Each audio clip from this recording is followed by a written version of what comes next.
ஐந்து கரத்தவனை போற்றி, ஆணை முகத்தானை போற்றி, மூஷிக வாகனனை போற்றி, மூலப்பரம்பொருளை போற்றி, சித்தி புத்தி விநாயக பெருமானை போற்றி. குருவே சரணம். இணையத்தால் இணையம் இதயங்களுக்கு வணக்கம். இது 2025 சனி பெயர்ச்சி பலன்கள். சனி பெயர்ச்சி கடகராசிக்கு எப்படி இருக்க போகுது அப்படிங்கிறத பார்க்கலாம். வர 29/3/2025 நைட்டு ஒரு 9:44 திருக்கணித பஞ்சாங்கப்படி கும்பராசிலேருந்து பெயர்ச்சி ஆகி மீனராசிக்கு ட்ராவல் பண்ணுறாரு. மீனராசிக்குள்ளே வந்த சனி பகவான் என்ன செய்ய போகிறார் அப்படிங்கிறது தான் பார்க்கணும். கடகத்துக்கு இது வரைக்கும் அஷ்டமச்சனியாக இருந்து சில பேருக்கு நன்மைகளும் பல பேருக்கு தீமைகளும் செஞ்ச சனி பகவான் இப்போ பயிற்சியாகி பாக்கியஸ்தானம்னு சொல்லக்கூடிய 9ஆம் வீட்டில் சனி வந்து உட்கார்றார். இது கடகத்துக்கு எந்த விதமான நன்மைகளை தரும் அப்படிங்கிறத பார்க்கலாம். சொந்த தொழில் செஞ்சிட்டு இருக்கவங்களுக்கு தொழிலில் கொஞ்சம் பின்னடைவுகள் ஏற்படுறதுக்கான வாய்ப்புகள் உண்டு. தொழிலை பொறுத்த வரைக்கும் கொஞ்சம் லேசான பின்னடைவுகள் இருக்கத்தான் செய்யும் அப்படிங்கிற மாதிரியான ஒரு அமைப்பு. பாசிட்டிவ் என்ன அப்படின்னா, கடகராசியை பொறுத்த வரைக்கும் சனி பகவான் 7 மற்றும் 8ஆம் அதிபதி. அவர் வந்து உங்களுக்கு நன்மையை செய்யணும் அப்படின்னா ரொம்ப சிம்பிள். உங்களோட ஜனனகால ஜாதகத்தில் கடகத்தில் குரு இருக்கார் அப்படின்னா கண்டிப்பாக இந்த சனி பயிற்சி உங்களுக்கு பல நன்மைகளை தரப்போகுது, அதில் மாற்று இல்லை. அதே மாதிரி விருச்சிகத்தில் குரு இருக்காருன்னு வச்சுங்க, கண்டிப்பாக அதுவும் உங்களுக்கு பல நன்மைகளை தரும். 1988 பிறந்திருக்கீங்க அப்படின்னா குரு அங்கேயே மீனத்திலே ஆட்சி பெற்ற நிலையில் இருப்பார். அப்போ அது மேலே வரக்கூடிய இந்த கோச்சார சனி பகவான் பல நன்மைகளை, பொருளாதாரம் சம்மந்தப்பட்ட உயர்வு, தொழில் உயர்வு இதெல்லாம் நிச்சயமாக தருவார் அப்படிங்கிறதுல மாற்று கருத்து இல்லை. சப்போஸ் சுக்கிரன் அங்கே இருக்கார், மீனத்தில் சுக்கிரன் இருக்கும் போது பிறந்திருக்கீங்க அப்படின்னா கண்டிப்பாக இந்த சனி பயிற்சி உங்களுக்கு பல நன்மைகளை தந்தே தீரும் அப்படிங்கிறத நம்ம உறுதியாக எடுத்துக்கலாம்.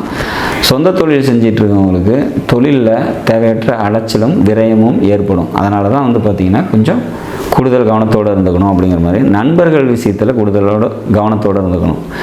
தந்தை வழி பங்காளிங்க கிட்ட கொஞ்சம் கவனமாக இருந்துக்கணும். தேவையற்ற மனக்கசப்புகளும் சண்டை சச்சரவுகளும் ஏற்படுறதுக்கான வாய்ப்புகள் உண்டு. சிறுதூர பயணம், மாமன் வழி உறவினர்கள்ட்ட கூடுதல் கவனத்தோடு இருந்துக்கிறது சிறப்பை தரும் அப்படிங்கிற மாதிரியான ஒரு அமைப்பு. இப்போ இந்த சனி பகவான் வந்து நன்மைகளை செய்யணும் அப்படின்னா இந்த கடகராசிக்கு பொறுத்த வரைக்கும் நன்மைகள் செய்யணும். அங்கே மீனத்தில் குருவோ சுக்கிரனோ இருக்கிறது சிறப்பு, அல்லது கடகத்தில் குரு அல்லது விருச்சிகத்தில் குரு இருக்கிறது சிறப்பு. இந்த மாதிரி இருக்கிறவங்களுக்கு கூடுதல் நன்மை கிடைக்கும். அப்படி இல்லாதவங்களுக்கு சனி பகவான் வந்து பார்த்திங்கனாக்கா ஒரு சில தீய பலன்களை தருவார் அப்படிங்கிறதுல மாற்று கருத்து இல்லை. பட் அதை எல்லாத்தையும் ஹேண்டில் பண்ணக்கூடிய பாசிபிலிட்டிஸ் வந்து பார்த்திங்கன்னா உங்கள்கிட்ட நிச்சயமாக இருக்கும். வேலைக்கு போயிட்டுருக்கீங்க அப்படின்னா வேலையில் கூடுதல் கவனத்தோடு இருந்துக்கணும். வேலையில் இடமாற்றம், வேலையில் கசப்புணர்ச்சி, வேலையில் ஒர்க் லோட் அதிகமாகிறது, இந்த மாதிரியான சுச்சுவேஷன்ஸ் ஏற்படும். தந்தை வழி தாய் வழி உறவுகள்கிட்ட கூடுதல் கவனத்தோடு இருந்துக்கணும். இதுதான் இந்த சனி பெயர்ச்சியோட மெயின் இஷ்யூஸ். மற்றபடி வந்து பார்த்திங்கனாக்கா குடும்பத்துக்கு தேவையான அனைத்து விஷயங்களையும் உங்களால் நல்லபடியாக செய்ய முடியும் அப்படிங்கிற மாதிரியான ஒரு அமைப்பு. இந்த சனி பெயர்ச்சி வந்து பார்த்திங்கன்னா இதுக்கு முன்னாடி இருந்த கசப்புகள்லேருந்து மெயினாக வெளியே வந்திருக்கும். ஏன்னா அட்டமஸ்தானத்தில் சனி இருக்கும்போது வந்து பார்த்திங்கன்னா பொருளாதார நெருக்கடியும் மன கஷ்டமும் ஏற்கனவே இருந்திருக்கும். அதிலெல்லாம் இருந்து விலகி படிப்படியாக மேலே வரதுக்கான டைமு அப்படிங்கிறதுல மாற்று கருத்து இல்லை. இப்போ 9ல் சனி இருக்குது, அடுத்தது 10, 11ன்னு அது வரக்கூடிய ஸ்தானங்களும் சிறப்பாக இருக்குது. அப்படிங்கிறதுனால காலம் கடக்க உங்களோட நன்மைகள் அதிகமாகிட்டே போகும். கடந்த கால பிரச்சனைகள் வந்து வெளியே வரக்கூடிய ஒரு அமைப்புங்கிறத உறுதியாக சொல்லலாம். இதில் ஸ்பெஷலாக சீக்கிரமாக ரெக்கவர் ஆகிறவங்க யார் அப்படின்னா குரு சுக்கிரன் அங்கே இதில் இருக்கிறவங்க, மீனத்தில் இருக்க பிறந்தவங்க, கடகத்தில் குரு இருக்க பிறந்தவங்களும், இங்கே விருச்சிகத்தில் குரு இருக்கும்போது பிறந்தவங்களுக்கும் கூடுதல் நன்மை ஏற்படும் அப்படிங்கிறதுல மாற்று கருத்து இல்லை. மாறா மீனராசியில் வந்து சனியே இருக்கார், அல்லது ராகு இருக்குது, கேது இருக்குது, உங்கள் லக்னத்துக்கு ஆகாத கிரகம்னு சொல்லக்கூடிய, இல்லை சனிக்கு ஆகாத கிரகம்னு சொல்லக்கூடிய பகை கிரகங்கள் செவ்வாய் இருக்குது. அந்த மாதிரி இருக்கும்போது அவங்களுக்கு கூடுதல் தீமையும் நடக்கும் அப்படிங்கிறதுல மாற்று கருத்து இல்லை.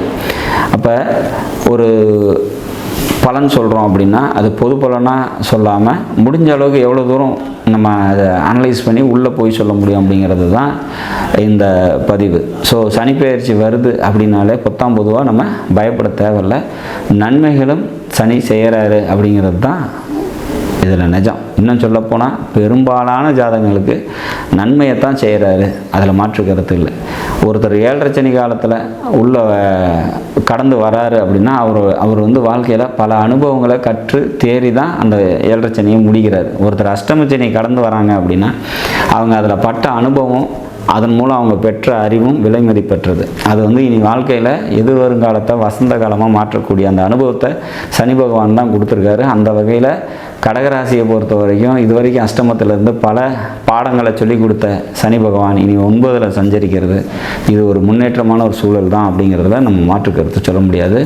ஊர் எல்லையில் இருக்கக்கூடிய காவல் தெய்வ வழிபாடு கூடுதல் நன்மையும் சிறப்பையும் உங்களுக்கு தரும். நாடும் நாட்டு மக்களும் நலமுடன் வாழ நவகிரகங்களை வேண்டி அமைகிறேன். நன்றி, வணக்கம்.